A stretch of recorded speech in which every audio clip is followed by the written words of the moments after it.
Well, the U.S. has been very concerned about the resumption of hostilities between the Ethiopian military, the TPLF, the rebels in the northern part of Ethiopia's Tigray region, and Eritrean forces coming across the border to basically amp up the violence. And so there has been this renewed concern.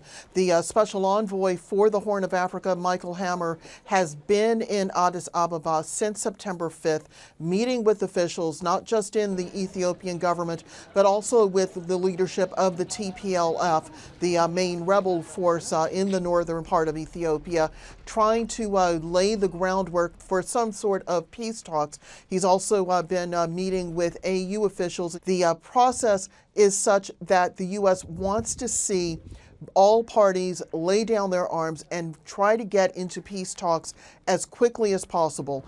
On Sunday, the U.S. Secretary of State, Antony Blinken, released a statement urging all parties to engage in peace talks and to try to seize the opportunity in the name of the Ethiopian people, try to basically restore stability, restore calm, and also deal with a growing humanitarian crisis. Well, let's bring in William Lawrence via Skype now from Washington, D.C. He is a former US diplomat who was in charge of engagement with Africa. Thank you very much for being on the program. First of all, how significant is this development from the TPLF? It's very significant. It's not sufficient. It doesn't solve all the outstanding issues, but it does take one obstacle off the table. And it's notable that they didn't agree to the AU mediator. They agreed to the AU. So that opens the door to any number of possibilities. And one that's been proposed is to have the AU mediate, but perhaps a team of officials and not the particular official to which the TPLF has been objecting. Why now? And how soon do you think peace talks could begin? Well, I think both sides have realized, one way or another, and leaving hardliners a little bit to the side to make this point, that they can't win the big war. And so the only question is, what gains do you make that both influence the final lines of any agreement and influence the tenor of the negotiations? And I think the large mobilization to the north and to the south of Tigray wasn't enough to lead the Tigrayans to believe they were going to be defeated or that Mekelle was going to be taken again or anything like that. But it was of concern. And I don't think they felt like they were gaining much on the battlefield as much as they could gain at this point at the negotiation table.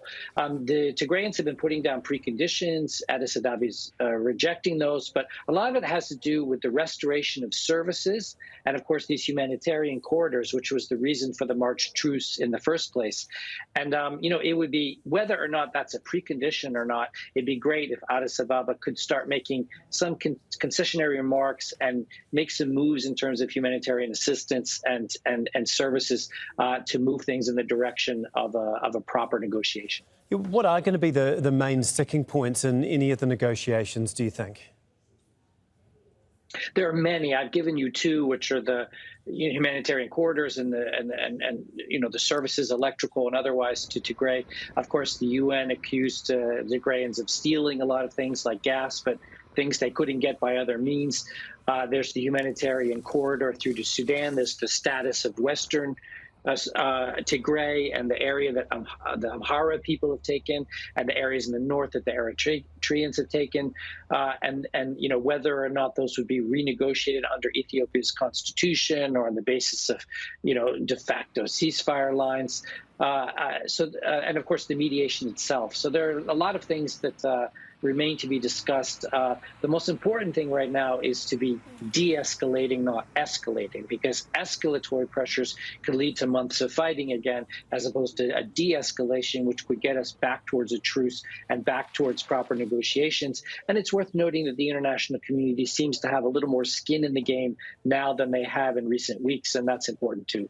Indeed. Thank you very much for your time and analysis. That's William Lawrence from Washington, D.C.